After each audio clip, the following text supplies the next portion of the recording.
بسم الله الرحمن الرحيم.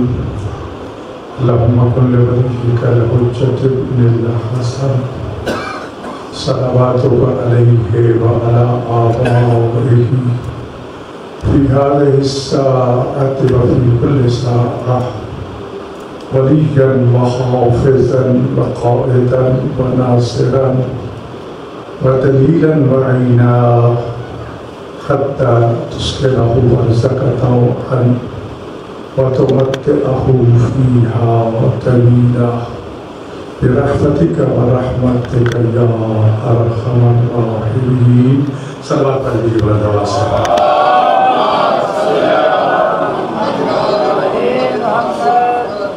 أعوذ بالله من الشيطان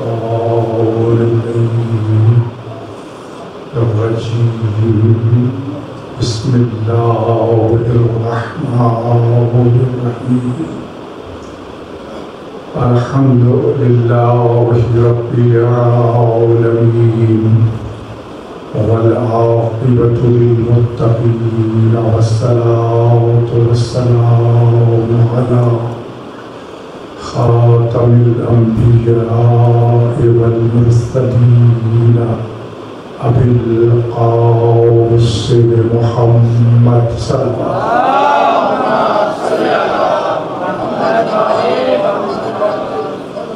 وعلى آله الطيبين الطاهرين المعصومين الذين أذهب الله عنهم الرجس وطهرهم تطهيرا.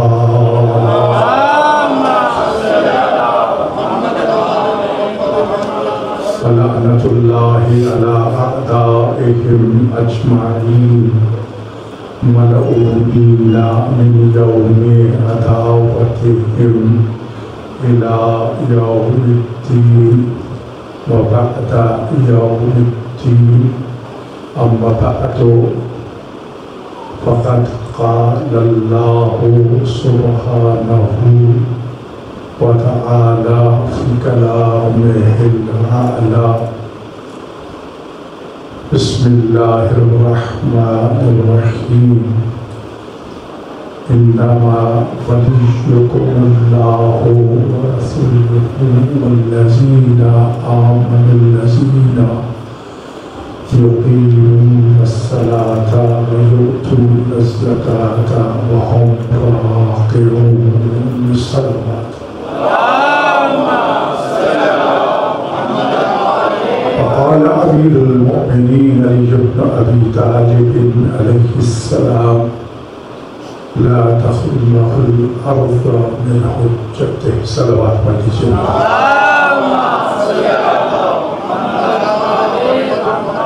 خداوند متعال رحمان الرحیم پروردگار ہم سب کے صغیرہ کبیرہ گناہوں کو معاف فرما. کریم پروردگار ہماری عبادات کو قبول و مقبول فرما. مالک کائنات تجھے واسطہ اپنے حجج کا، اپنے خلفاء کا، اپنے اولیاء کا، بالاخص شہید سب میں جفا غریب الغرباء حضرت امام رضا علیہ السلام کا، تمام حاضرین جو بوجہ حاضر نہیں ہو سکے ان تمام کے حوائج شرعیہ کو پورا فرما.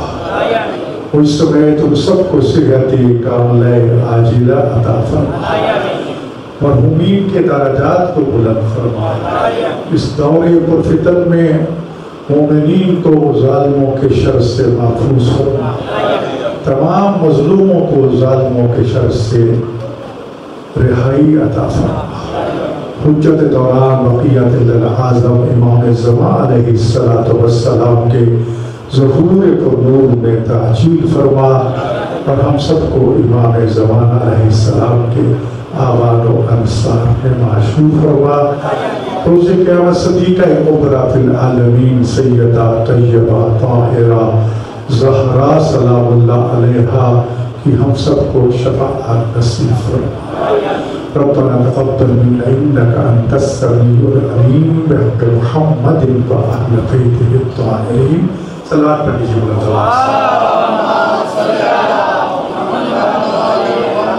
عزیزان گرامی، جیسے کہ آپ کو علم ہے کہ آج ہم غریب الغرباء سلطان العرب والعجم علی بن موسیٰ رضا علیہ السلام کہ یوم شہادت کی مناسبت سے ان کی سفید عزا پر بیٹھے ہیں،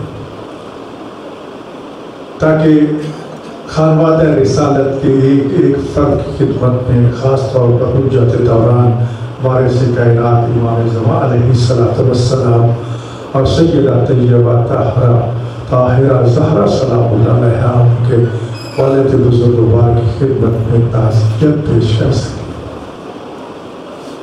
آخر میں کیونکہ تذکرہ جناب سیدہ سلام اللہ علیہا کا ہوا، یہ روز جزا ہے کہ جس دن اعمال کا اجر ادا کیا جائے گا اور اعمال خیر پر خیر اور اعمال شر پر سزا کا حکم جاری کیا جائے گا، اس دن گناہگاروں کی شفاعت کرنے والی مخدومہ کائنات وضاعت الرسول زوجہ امیر المومنین مادر حسنین سلام اللہ علیہا، وہ مظلومہ کائنات کے جن سے بڑھ کر کائنات میں کوئی مظلوم نہیں ہے، انہی کے ذکر خیر سے اپنی بات کا آغاز کرنا چاہتا ہوں۔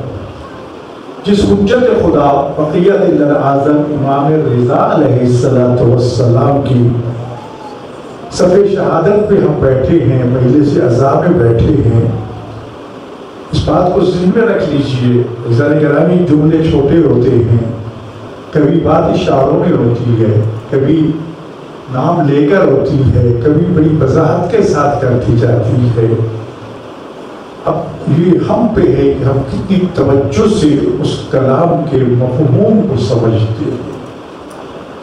یاد رکھیے، ایک بات ایک عام آدمی کرتا ہے، لوگ اس کی بات کو کوئی اہمیت نہیں دیتے، وہی بات ایک بڑا عالم کر دیتا ہے، لوگ کہتے ہیں واہ واہ واہ کیا کہنا ہے اس عالم نے یہ بات کہتی، اس مجتہد فقیہ نے یہ کہتی ہے۔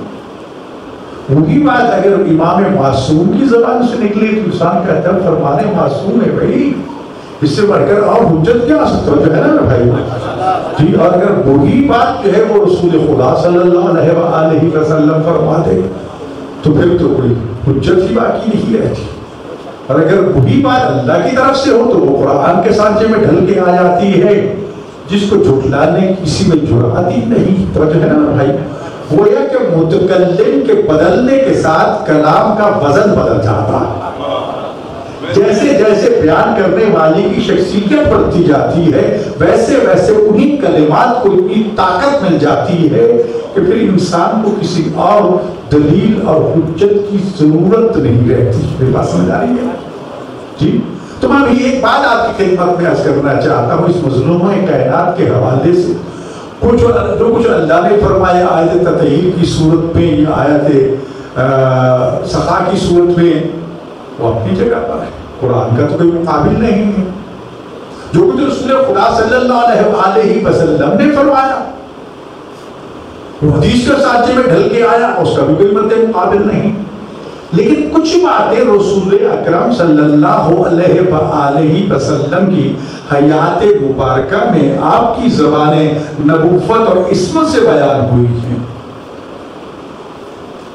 کچھ باتیں جو ہے وہ آپ کی رحلت کے بعد، اس مظلومہ کائنات کی شہادت کے بعد امام رضا علیہ السلام کی زبان سے بیان ہوئی ہیں۔ یقیناً ان میں بڑا فرق آ جائے گا، خدا کا کہنا کچھ اور ہے، رسول اللہ کا فرمانا کچھ اور ہے۔ بطور امام بطور حجت خدا تو امام رضا علیہ السلام کا فرمان اسی طرح ہمارے لیے حجت ہے جس سے رسول اکرم صلی اللہ علیہ وسلم کا فرمان حجت ہے۔ تو جو ہے نا جی، کیونکہ معصوم کا فرمان ہے کہ ہم میں سے جو کوئی پہلا بات کرے گا، درمیانہ بات کرے گا، آخری بات کرے گا، اولنا محمد، اوسطنا محمد، آخرنا محمد، کلنا محمد، ہم تو سارے کے سارے محمد ہیں۔ محمد و آل محمد صلی اللہ۔ کسی بھی زبان سے بھی جو کلمہ نکلے گا سمجھیے، یقین کیجیے، ایمان لائیے، اس پہ عمل کیجیے کہ وہ فرمان فرمان مصطفیٰ کی حیثیت رکھتا ہے۔ اس حدیث کی روشنی میں تو اگر امام رضا علیہ السلام بھی سیدہ کائنات کے بارے میں اگر کچھ فرماتے ہیں تو اس کا مقام و رتبہ بھی وہی ہے جو رسول خدا صلی اللہ علیہ وآلہ وسلم نے اپنی لخت جگر صدیقہ کبریٰ فی العالمین مظلومہ کائنات سیدہ طیبہ طاہرہ زہرا راضیہ مرضیہ زکیہ فاطمہ صلی اللہ علیہ وسلم کے بارے میں فرمایا۔ صلوات پڑھ لیجیے بلند آواز سے ساتھ۔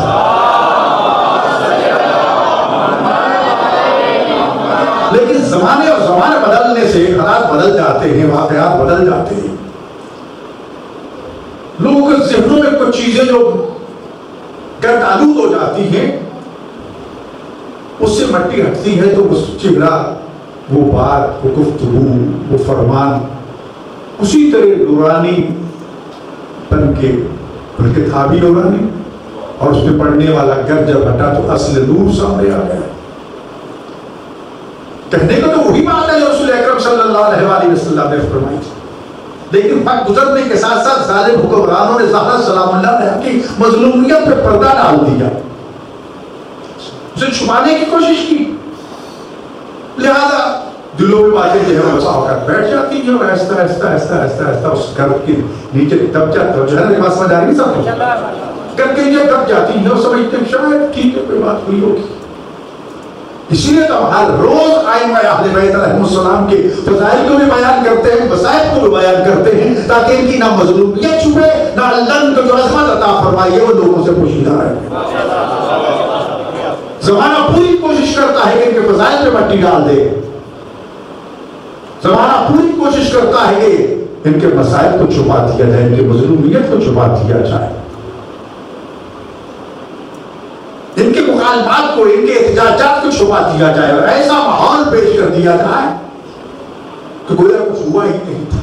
یہ باتیں سمجھ آ رہی نہیں آ رہی؟ اس مقدمے کو ذہن میں رکھ کر اب آئیے میں آپ کی خدمت میں فرمان پیش کرنا چاہتا ہوں۔ حضرت امام رضا علیہ السلام کی خدمت میں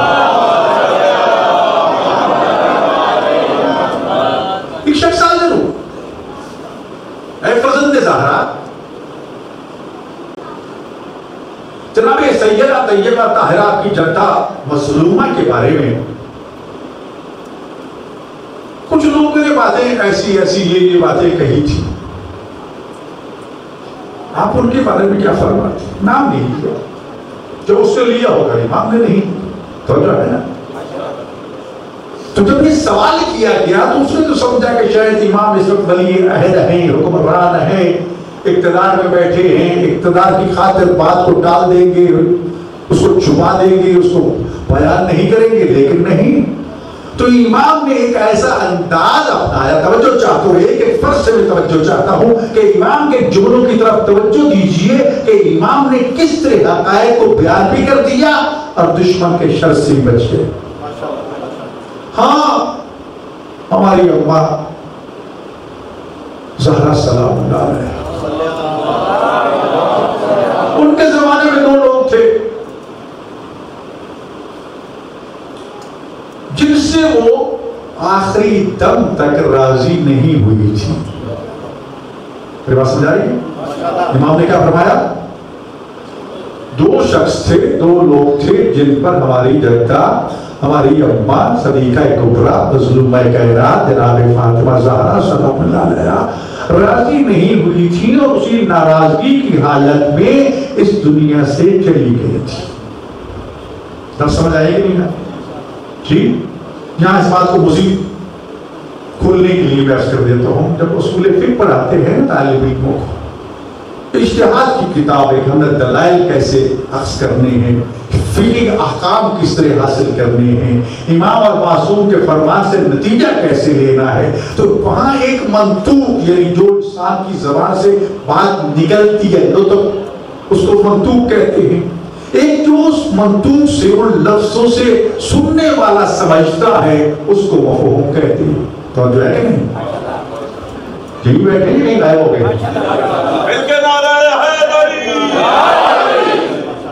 کبھی ایسی باتیں بھی سن لیا کریں کہ معصومین کی زبان سے اب تک پہنچ۔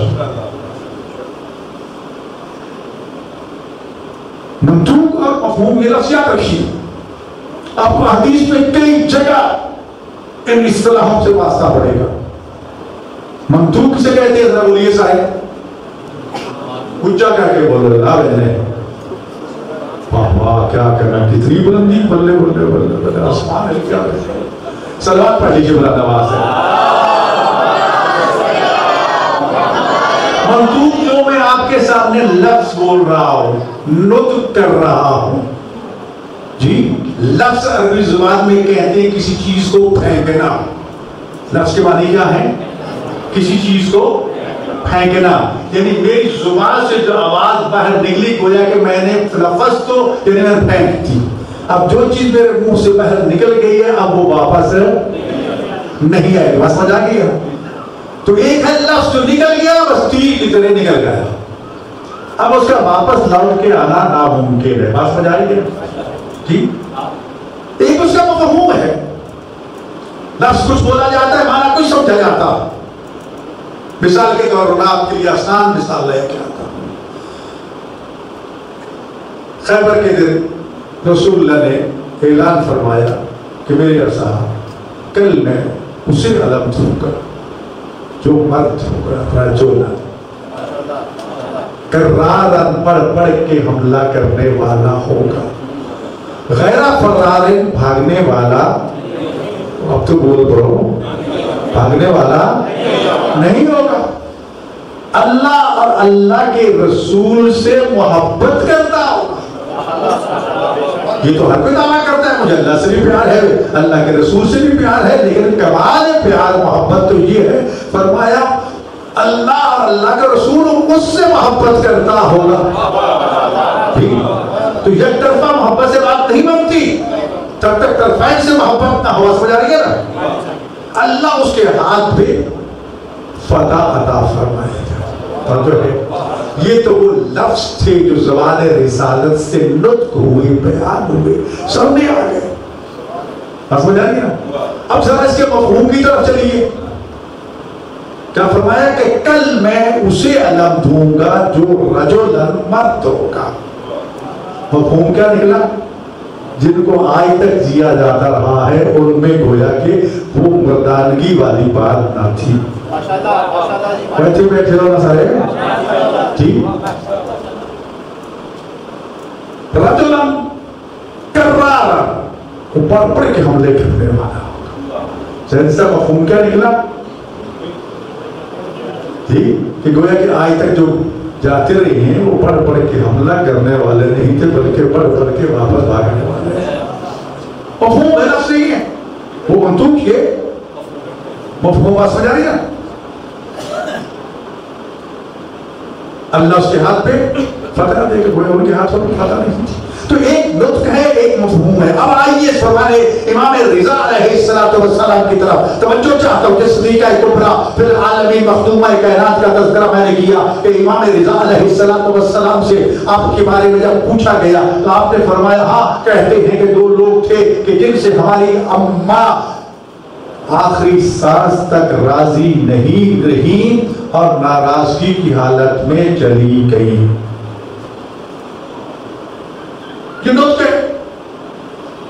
اب کوئی لاکھ رضی اللہ کہتا رہے، رسول اللہ نے فرمایا تھا رضل فاطمہ رضی اللہ، او میری امت سن لو، جس سے میری زہرا راضی ہوگی وہ ہوگا رضی اللہ، جس سے میری زہرا ناراض ہوگی۔ ساری دنیا رضی اللہ کہتا کہتی رہے لیکن اللہ سے راضی نہیں۔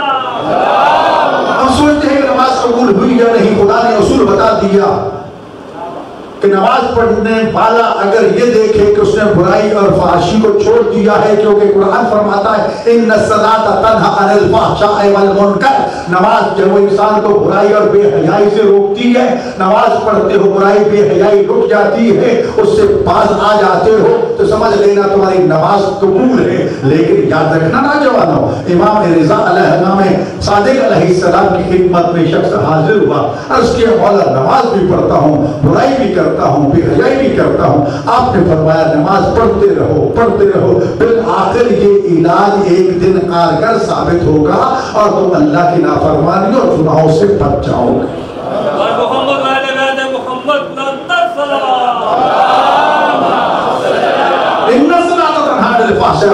نماز برائی اور بے حیائی سے روکتی ہے۔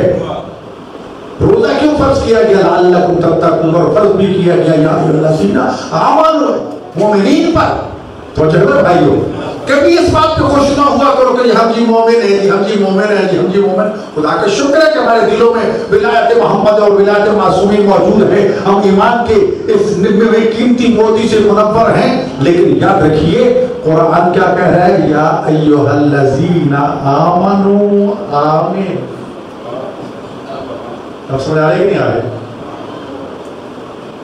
یا ایھا الذین آمنوا آمین، اے ایمان والو ایمان لاؤ۔ رہی کیا؟ ادھر فرما رہا ہے اے ایمان والو، ادھر آگے کہہ رہا ہے آمین، ایمان لے آؤ۔ تو اس کا مطلب یہ ہے کہ صرف مومن کہلانا کافی نہیں ہے، ابھی ایمان کے مدارج کچھ اور بھی ہیں۔ یہاں روزہ کے لیے فرمایا یا ایھا الذین آمنوا کتب علیکم الصیام، اور پھر آخر میں فرمایا لعلکم تتقون، کہ روزہ رکھنے سے برائی بے حیائی سے بچ جاؤ، تو سمجھ لینا روزہ قبول ہو گیا ہے۔ تو عزیزان گرامی، ایمان سے آگے بھی کافی آسماں اور بھی ہیں۔ انسان کہاں کہاں تک پہنچ سکتا ہے، تقویٰ کی منزلیں کتنی طے کر سکتا ہے، انسان کو دل رات کوشش کرتے رہنا چاہیے۔ تو عزیزان گرامی، حضرت امام رضا علیہ السلام، نام علی، باپ کا نام موسیٰ بن جعفر، امام موسیٰ کاظم علیہ السلام، القاب کافی ہیں، ذکی بھی، رضی بھی، اور ان میں سے مشہور کے ہے وہ رضا۔ رضا کیوں رکھا گیا؟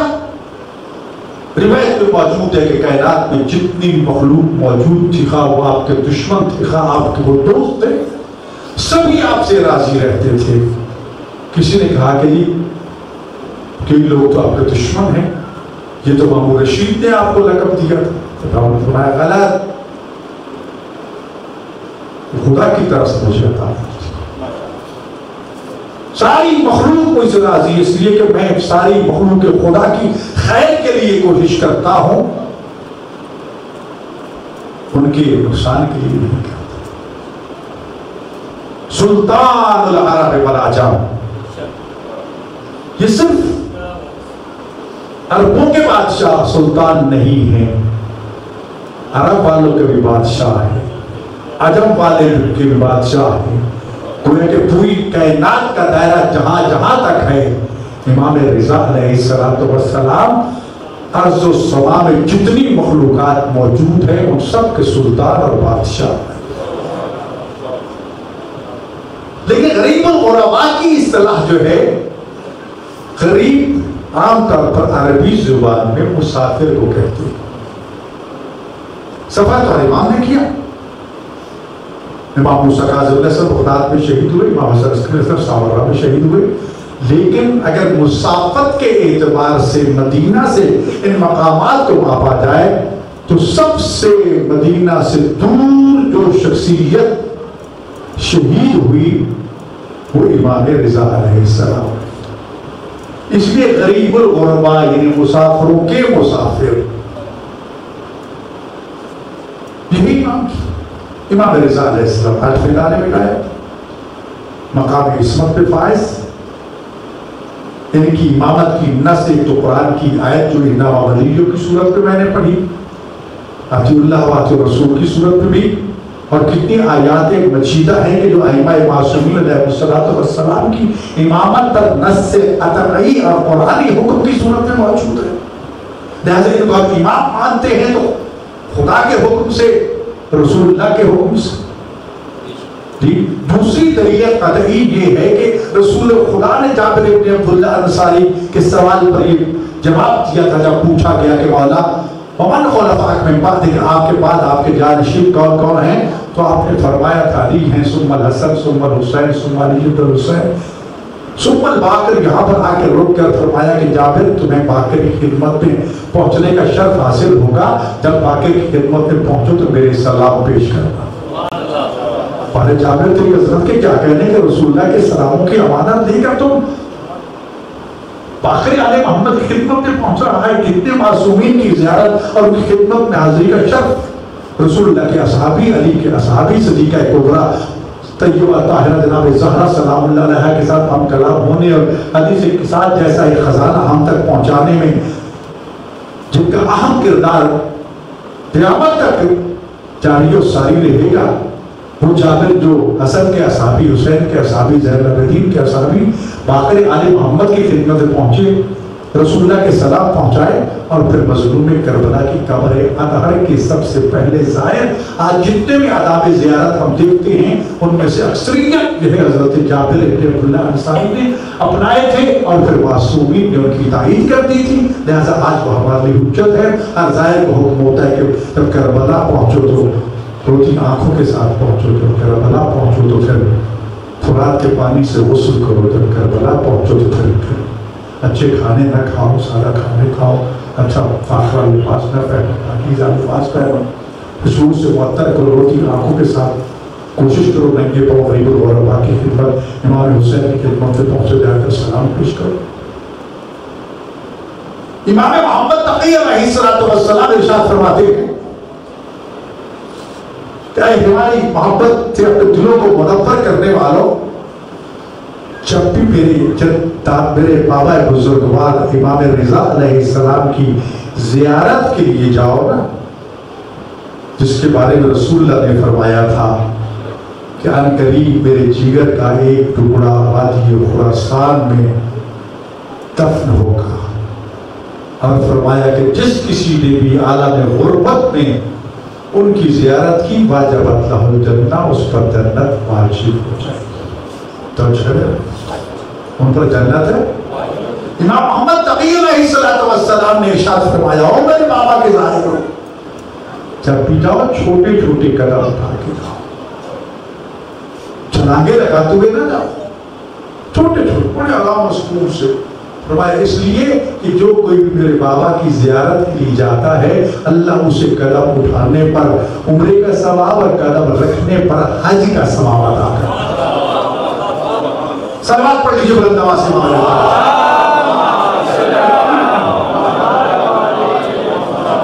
سکون و وقار کے ساتھ آہستہ آہستہ آہستہ آہستہ صلوات پڑھتے ہوئے، درود پڑھتے ہوئے، نگاہیں جھکائے ہوئے، امام کی خدمت میں اپنی حاجات کو لیے ہوئے حاضری کا شرف حاصل کیا۔ امام موسیٰ کاظم علیہ السلام کے 18 بیٹوں میں یہ بیٹا ایک ہی معصوم اور امام تھا جو ان شبہوں کو شبہات کو دور کرتا ہے۔ سبھی بیٹے تھے امام کے، سبھی بیٹے تھے معصوم کے، لیکن منصب امامت صرف انہیں عطا ہوا جنہیں اللہ نے چنا تھا۔ علی کے 18 بیٹے تھے، صرف 2 کو امامت ملی، باقی کو نہیں ملی۔ علی کو نہیں امامت تھی، یا رسول اللہ کو نہیں امامت تھی، تو فرمایا جس کو اللہ چنتا ہے ہم اسی کا نام آگے پیش کرتے ہیں۔ ہم تو پیش کرنے والے، چننا بھی اللہ کا کام ہے، یہ منصب عطا کرنا بھی اللہ کا کام ہے، لوگوں تک پہنچانا یہ ہمارا کام ہے۔ تو لہذا رسول اللہ کا فرمان بھی نص ہے۔ نص یعنی وہ دلیل کہ جس کے ہوتے ہوئے کسی اور دلیل کی ضرورت باقی تو ہے۔ اور ایک اور بات آپ خاموشی سنتے رہے، بڑے مزے سے کوئی بات۔ نص کون بھی ہے؟ ایک نص قرآنی، ایک نص رسول خدا جناب جابر کی حدیث میں نے عرض کر دی، اور ایک نص معصوم، نص امام۔ ہر امام نے اپنے ماں بعد آنے والے امام کا نام بھی بتایا، ان کی نشاندہی بھی کی کہ میرے بعد یہ تمہارا امام۔ علی ابن ابی طالب علیہ السلام نہج البلاغہ میں ارشاد فرماتے ہیں، ہمارے ماننے والے یاد رکھو یہ عرض خدا کبھی بھی حجت خدا سے خالی نہیں رہے گی. کبھی یہ نہ سوچنا کہ حجت خدا، نمائندہ خدا اس کائنات میں موجود نہیں ہے. اور یہی وجہ ہے کہ آج بھی اس کائنات کا وارث، زہرا کا لال، حضرت امام زمانہ علیہ السلام موجود ہے، جن کے وجود مقدس، وجود عصمت سے یہ کائنات باقی ہے. نہ صرف کائنات باقی ہے بلکہ ارض و سما باقی ہے. اللہ کی جتنی نعمتیں نازل ہو رہی ہیں انہی کے وجود مقدس کے صدقہ سے نازل ہو رہی ہیں. اگر بلاؤں سے بچ رہے ہیں، آزمائشوں سے بچے ہوئے ہیں تو انہی کے وجود مقدس کا صدقہ ہے. اگر یہ کائنات ان کے وجود سے خالی ہو جائے تو یہ دنیا ختم ہو جائے گی. کسی نے خوب کہا تھا قیامت کو روکے ہوئے ایک شخصیت کھڑی ہے جس کا نام فرزند زہرا یوسف زہرا امام زمان علیہ السلام ہے. جب تک وہ اس دنیا میں موجود ہے اس وقت تک چھوٹے موٹے ابتلاعات، آزمائشیں تو آتی رہیں گی لیکن عذاب نازل نہیں ہوگا. شیعوں اگر آج ہم بچے ہوئے ہیں اتنے ظالموں کے ظلم و ستم کے باوجود آج پوری دنیا میں ولایت معصومین کے ڈنکے بج رہے ہیں اور ولایت محمد و آل محمد کا پیغام گھر گھر پہنچ رہا ہے تو اس میں ہمارا کوئی کمال نہیں ہے. کمال ہے تو یوسف زہرا کا، حضرت امام زمانہ علیہ السلام کا، جو ہر وقت ہمارے درمیان رہتے ہیں. ہم انہیں دیکھتے ہیں لیکن پہچانتے نہیں. اس لیے کہا گیا معرفت امام کی دعا کیا کرو، اللہم عرفنی نفسک وَإِن لَمْ تُعَرِّفْ نَفْسَكَ لَمْ أَعْرِفْ رَسُولَكَ. اللہم عرفنی رسولک ان لم تعرفنی رسولک لم أعرف حجتک. اللہم عرفنی حجتک ان لم تعرفنی حجتک. تیرے دین سے گم ہو جاؤ گا.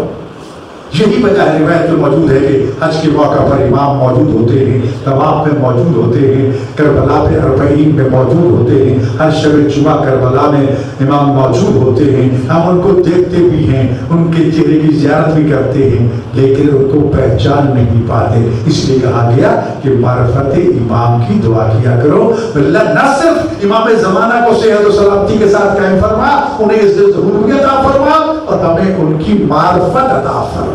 صلوات پڑھ لیجیے.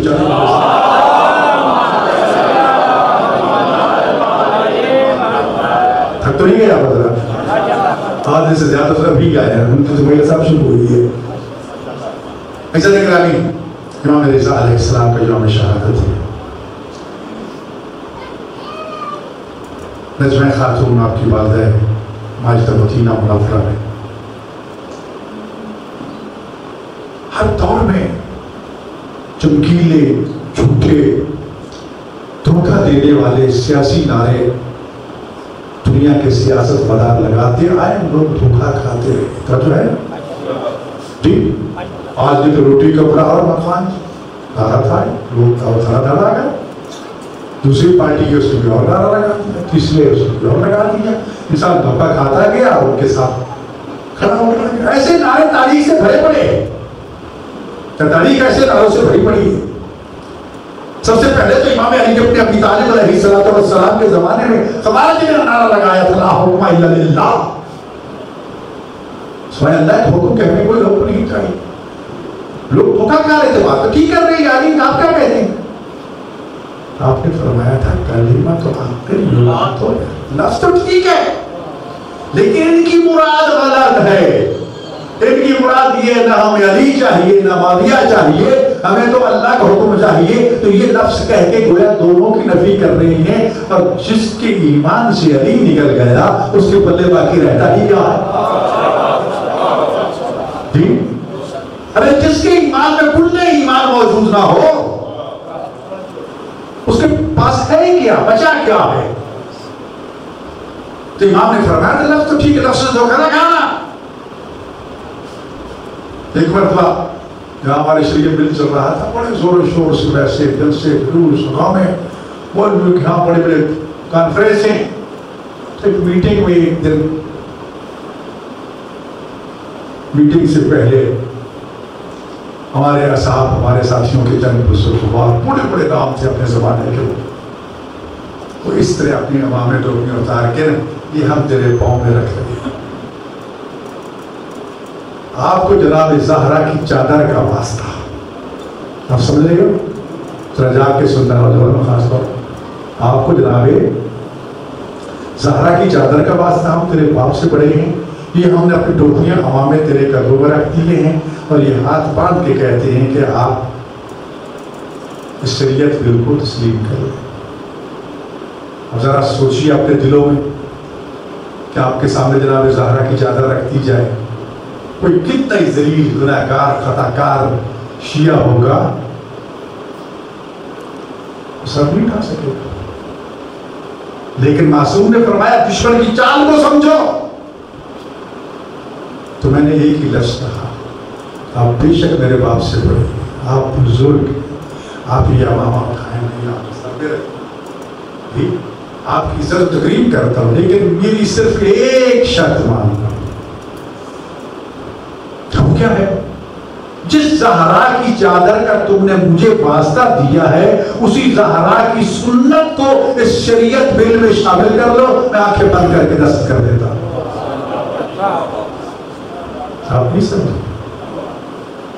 کس کی سنت؟ ذرا اونچا بولو، آنکھیں کھول کے بولو، کان کھول کے بولو جناب، کیونکہ ہمارے ہاں پہلے بھی عرض کر چکا ہوں، جو پہلا کہتا ہے وہ آخری کہتا، جو آخری کہتا ہے وہ پہلا کہتا ہے، بات نہیں کا بیان کروں۔ امام محمد علی علیہ السلام، امام لقی علیہ السلام اور متوکل کا واقعہ بھی آپ کے سامنے موجود ہے۔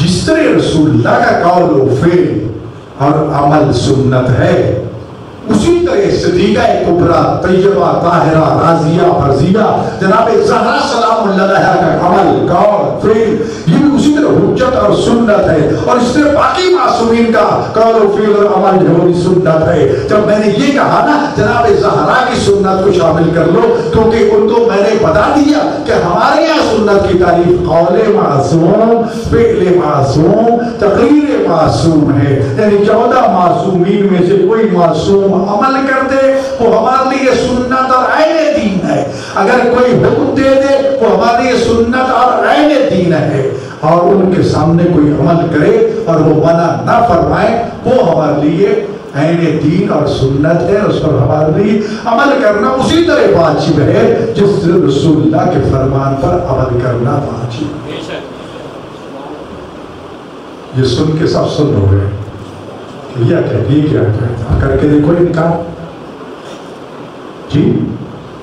تو اگر ظاہری طور پر دیکھتا جناب زہرا سلام اللہ کی چادر اور اندر میں خوب سے باطن جو تھا جو منافقت چھپی ہوئی تھی اس کو اگر باہر نہ نکالتا تو آج پتہ نہیں ہم کہاں ہوتے۔ تو اس لیے یہ تاریخ جو ہے ایسے نعروں سے بھری پڑی۔ مولوی کے زمانے میں خارجی نے نعرہ لگایا کلمہ تکبیر میں، امام نے فرمایا ہوشیار ہے۔ امام رضا علیہ السلام کے زمانے میں عباسی نے نعرہ لگایا رضا علی محمد، ہم رضا علی محمد چاہتے ہیں، رضا علی محمد چاہتے ہیں۔ اب شیعہ دھوکہ کھا گئے کہ خراسان اور یمن اور یہ سارا علاقہ جو ہے یہ امام رضا علیہ السلام کا ماننے والا شیعہ تھا، دھوکہ کھا گئے یہ شاید اس کے مراد کے کہ امام رضا علیہ السلام کی ہمیں حکومت چاہیے۔ اس نعرے سے دھوکہ کھا کے دھڑا دھڑ سارے شیعہ امام شیعہ کے ساتھ ہو گئے، جو ہے نا سب جاگ رہے کو سمجھ رہے ہیں کہ نہیں سمجھ رہے جی؟ یہ وہ تاریخی حقائق ہیں، وہ سازشیں ہیں، اور یہ سازشیں آج بھی چل رہی ہے۔ میں اس کو صرف عام آدمی کے طور پر نہ سمجھو، پیغام آل محمد کی صورت میں جو اندر رموز ہیں جن تک اگر ہم نہیں پہنچ پاتے میں اور ہوتا ہوں، لیکن حد المقدور سمجھنے کی کوشش کرنا چاہیے۔ امام رسالہ سے زمانے میں نعرہ لگایا کیا رضا علی محمد، تھوڑا تھڑ شیعہ یہ سمجھ کے کہ شاید امام رضا علیہ السلام کی حکومت آ رہی ہے، یا یہ سمجھ کے کہ آل محمد کی مرضی کی حکومت آ رہی ہے، تھوڑا تھڑ ساتھ دیا عباسیوں کا، جہاں تک کہ عباسی اقتدار میں آ گئے۔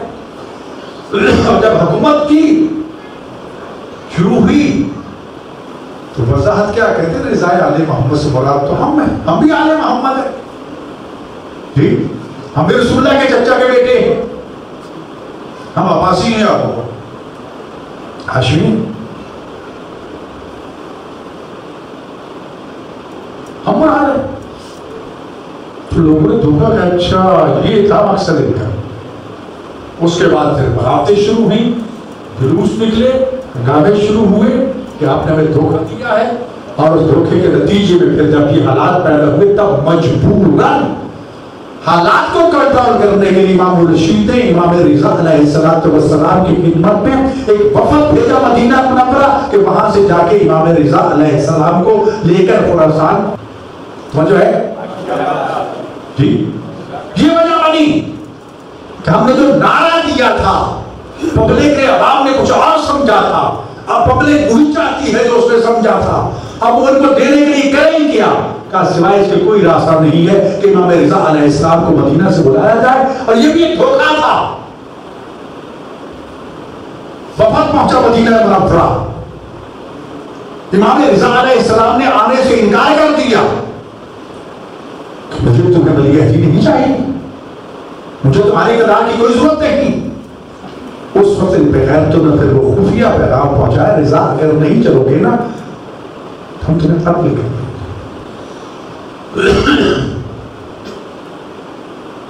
اور یہ وہ واحد مظلوم امام ہے کہ جس نے مدینہ سے چلتے وقت اپنے اہل و عیال کو جمع کر کے کہا تھا کہ مجھ پہ ماتم کرو، مجھ پہ گریہ کرو، کیونکہ جس سفر پہ میں جا رہا ہوں نا اس سے میں زندہ واپس نہیں ہوں.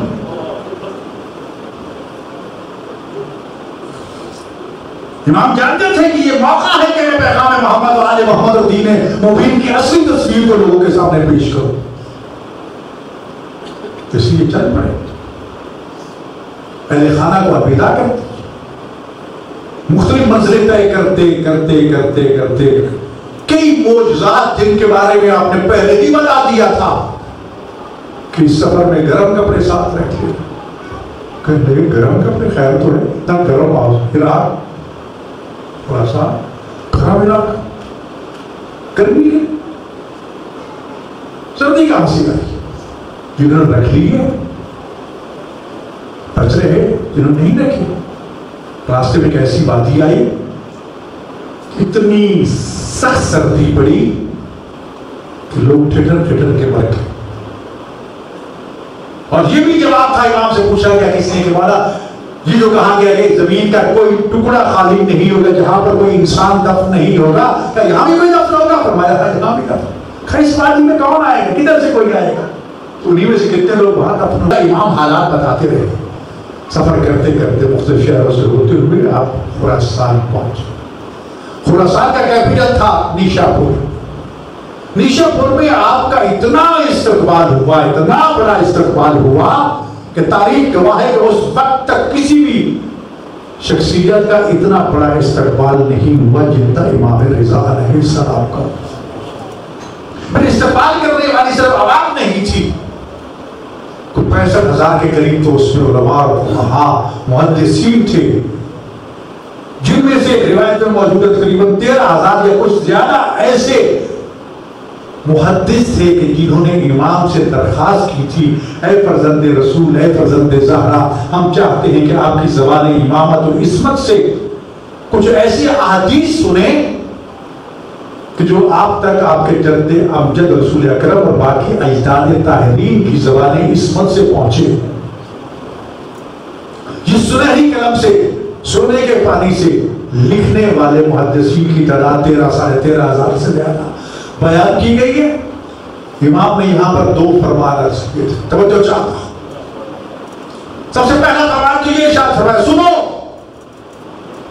مجھ سے میرے بابا موسیٰ کاظم علیہ السلام، ان سے ان کے بابا امام جعفر صادق علیہ السلام نے بیان فرمایا، ان سے ان کے بابا امام محمد باقر علیہ السلام نے بیان فرمایا، ان سے ان کے بابا حضرت امام زین العابدین علیہ السلام نے بیان فرمایا، ان سے ان کے بابا امام حسین علیہ السلام، ان سے ان کے بھائی امام حسن مجتبی علیہ السلام، ان سے امیر المومنین علی ابن ابی طالب علیہ السلام، ان سے رسول اکرم صلی اللہ علیہ وآلہ تک توجہ ہے زبردست کی. امام رسول اکرم صلی اللہ علیہ وآلہ وسلم نے بیان فرمایا. ان سے آگر جبرائیل نے یہ عرض کیا کہ یا رسول اللہ، اللہ یہ ارشاد فرماتا ہے کلمۃ لا الہ الا اللہ حسنی، اے میرے مصطفیٰ یہ کلمہ توحید لا الہ الا اللہ میرا قلع ہے. فمن قال لا الہ الا اللہ، جس کسی نے دل کی گہرائیوں سے پختہ عقیدے کے ساتھ یہ کلمہ توحید پڑھ لیا، گویا کہ وہ میرے قلع میں داخل ہو گیا، آمین میرا عذابی میرے عذاب سے بچ گیا. یہ آپ نے جب فرمان بیان کیا، لوگوں نے لکھا سنا بڑے خوش. جس طرح ذاکر ہمیں پلیٹ میں جنت رکھ کے دے دیتے ہیں نا، اور ہم خوشی سے نعرے پہ نعرہ لگاتے ہیں اور یہ بات بٹھا لیتے ہیں، نہ نماز کی ضرورت، نہ روزے کی ضرورت، نہ صدقہ خیرات کی ضرورت، نہ فلاح کی ضرورت، کسی ضرورت ہی نہیں ہے بس، اور ہم خوش ہو جاتے ہیں. وہ کبھی علی کے شیعہ کی صفات بھی پڑھ لیا کرو. روزے رکھ رکھ کے اس کا پیٹ پیچھے چپک چکا، نمازیں پڑھ پڑھ کے خوف خدا سے رو رو کے اس کی آنکھیں چندیا چکی. تین آمات ہے ایمان علی کی، کتنی نشانیاں ہیں، لیکن ہم چند ایک چیزوں پہ خوش ہو کے نماز کے بھی منکر ہو گئے، توحید کے بھی منکر ہو گئے، رسالت کے بھی منکر ہو گئے، امامت کے بھی منکر ہو گئے. امام جس طرح چاہتے ہمیں مانو ویسے ہم نہیں مانتے. اب تو یہ دوڑ لگی ہے کہ کس طرح علی کو خدا سے بھی افضل کیا جائے. جو کہتا ہے پروردگار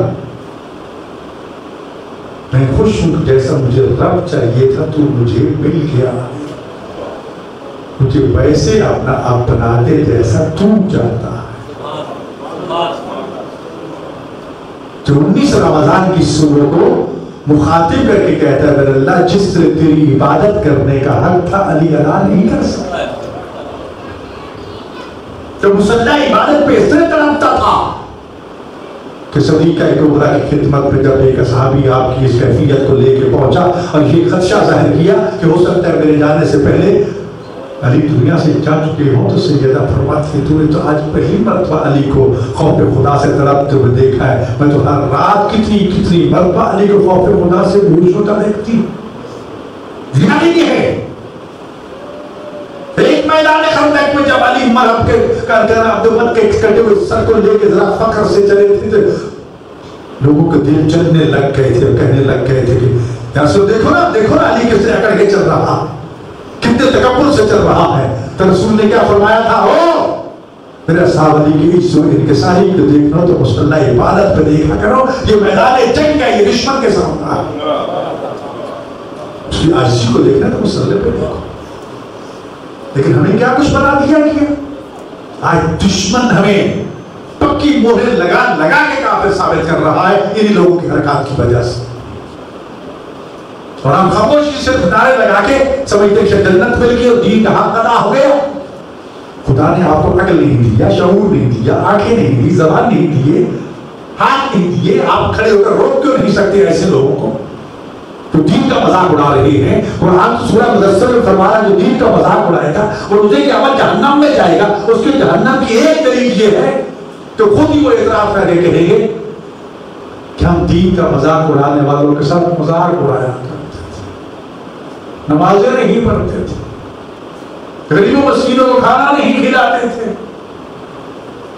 جی سورہ مدثر کی آیتیں پڑھ کے دیکھو، جب دو دوست آمنے سامنے ہوں گے، جہنم میں ہوگا جنت میں ہوگا، جو جنت میں ہوگا وہ چھوڑے تو یہاں تو بڑے نمازی، بڑے مجلس سے سننے والے، بڑے ماتم کرنے والے، بڑے تصویریاں پڑھنے والے اور کیا کچھ کرنے والے، اور جہنم میں تو جواب دیں گے ہم نماز نہیں پڑھتے تھے، اب جہنم میں پہنچ چکی ہیں. اب تو کوئی شک والی بات نہیں ہے نا، تو جیسا کی جی کیونکہ نمازوں کی کوئی ضرورت نہیں، نمازیں پڑھ گئے کربلا والے، نمازیں پڑھ گئے مولا علی. قرآن جو چیخ چیخ کے کہہ رہے ہیں کہ الصلاۃ ہے، کہ الصلاۃ، علی جو کہہ رہا ہے کہ نماز کے ساتھ دین کے ساتھ کوئی تعلق نہیں، جو نماز نہیں پڑھتا وہ کیا ہے؟ خوف خدا اپنے اندر جرات پیدا کرو، ایسے بے لگاموں کو لگام ڈالو. جب تک نہیں کھڑے ہوگے تو وہی بات ہوگی کہ نحوذ باللہ خائضین، آپ بھی مذاق اڑانے والوں کے ساتھ مذاق میں شامل ہو جاؤ گے. یہ نہ کہنا ہم مہینے سے موجود تھے، ہمارے سامنے خطیب نے یہ فلاں نے دین کے حکم الہی کا مذاق اڑایا اور ہم کر کے نعرے لگا کے وہاں سے آ گئے جی. اس نے کہا جی ہم نے تھوڑا کہا نہیں تم بھی اس کے ساتھ شامل ہو، کیا تمہیں خدا نے طاقت شعور عقل دی؟ تو کھڑا نہیں ہو سکتا کہ اس کی زبان کو لگام ڈالے؟ اس وقت مذہب شیعہ کے سنہری تعلیمات مذاق بنتے جا رہی ہیں. جب دشمنوں کی محفل میں ہم ان کے سامنے بیٹھتے ہیں اور خدا کی قسم ہے، قسم کھا کے نہیں کھاتا، قسم ہے، ان کے اعمال بد کی ہمارا دشمن تصدیق کی مہر لگاتا ہے. ہم چیختے ہیں کہ میں اس مذہب کا نمائندہ ہوں، یہ غلط ہے، اس کا شیعت کے ساتھ کوئی تعلق نہیں. بجائے اس کے کہ میری بات کو مانا جائے، ہنس کے ٹال کی خاموشی سے گزر جاتے ہیں تاکہ یہ سند بن جائے کہ لوگوں کے سامنے پیش کیا جائے کہ وہاں شیعہ نمائندہ بیٹھا تھا اور اس کے سامنے ہم نے یہ بات پاس کرنا تھی. ہم سے یہاں تک مجبور ہو چکی. یہ کس کی ذمہ داری ہے؟ ہر ایک کی. تو میں سے ہر ایک حکمران بھی ہے، مسئول بھی ہے، جواب دہ بھی ہے، اور اس کو ان معاملات پہ توجہ ہے. امام رضا علیہ السلام نے یہ حدیث بیان کی، لوگ خوش ہونے لگ گئے. جب امام نے مسکراتے ہوئے دیکھا، چہرے ہنستے ہوئے دیکھے کہ لوگ تو خوش ہو گئے، بس لا الہ الا اللہ لا الہ الا اللہ لا الہ الا اللہ پڑھتے رہے گے، جنت مل جائے گی. میں نہیں ٹھہرو، شرطیں ہیں اور شروط ہے، اس میں کچھ اور شرطیں بھی ہیں. وہ شرطوں میں سے میں شرط ہوں، جب تک میری امامت کا اقرار نہیں کرو گے یہ کلمہ تمہیں کوئی فائدہ نہیں پہنچائے گا.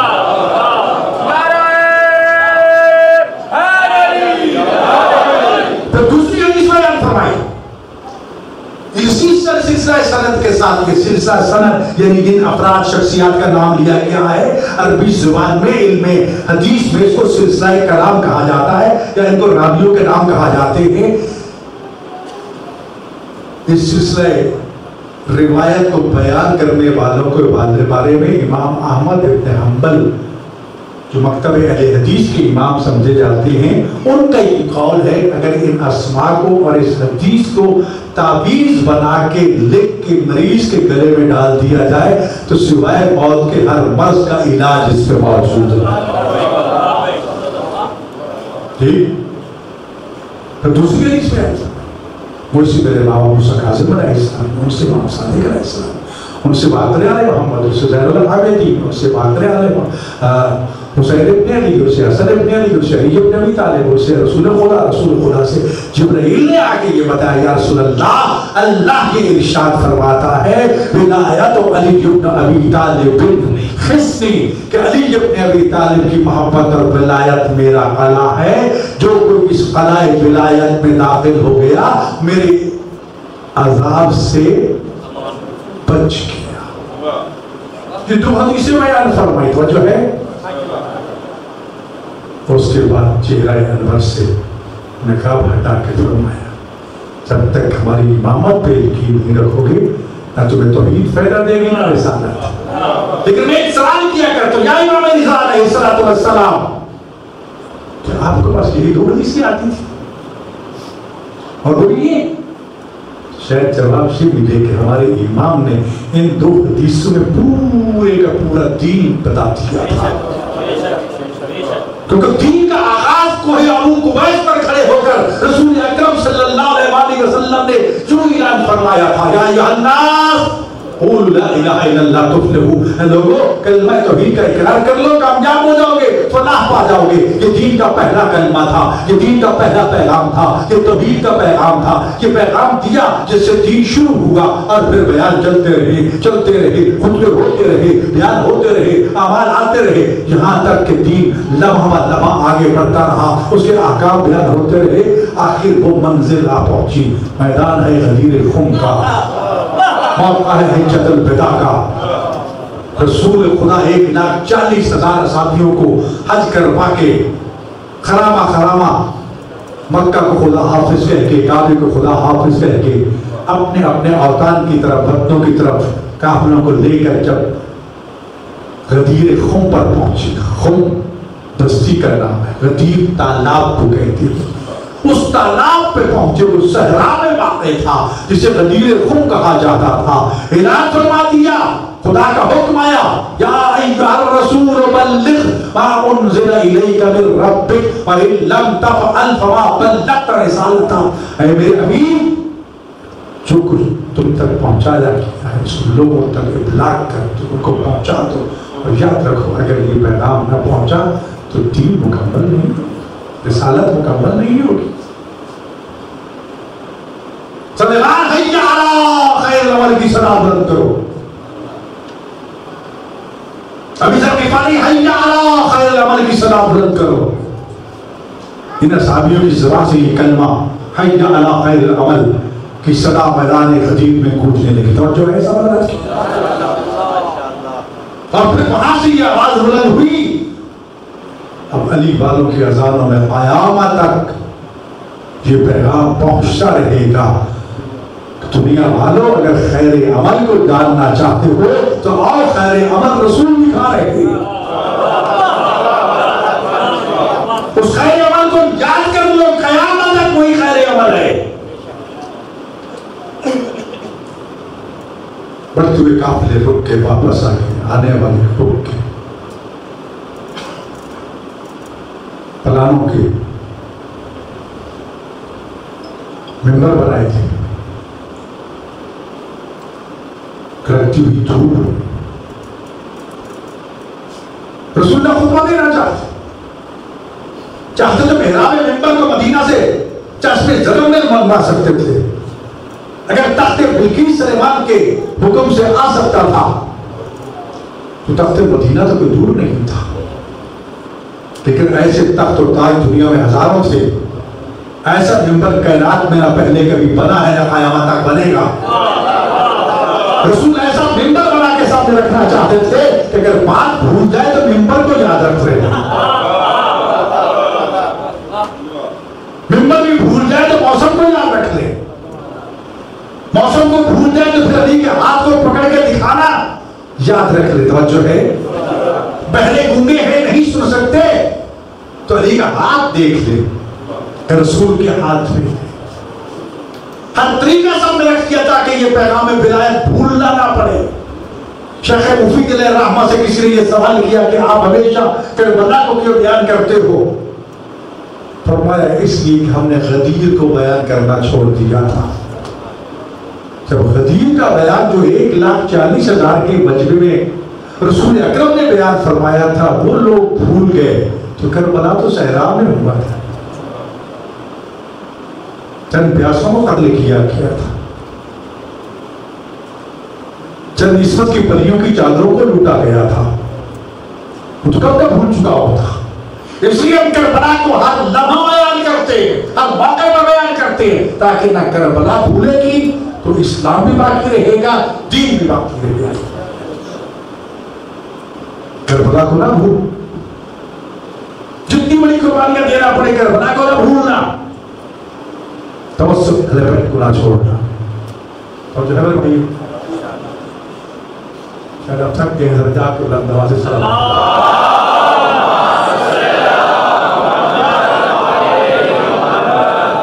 چند کلمہ امام رضا علیہ السلام کے حوالے سے یہ دوسرا کلمہ بیان کر کے گویا کہ علی کے علی بیٹے نے یہ بتا دیا دنیا والوں جس دین پر تم کو عمل کرنے کو کہا گیا یا جس دین کو دین اسلام کہا گیا اس کی مقصد تعریف یہ ہے کہ وہ کلمہ توحید سے شروع ہوتا ہے، کلمہ ولایت پہ مکمل ہوتا ہے. جب تک کلمہ ولایت کو ساتھ شامل نہیں کرو گے اسلام مکمل نہیں ہے.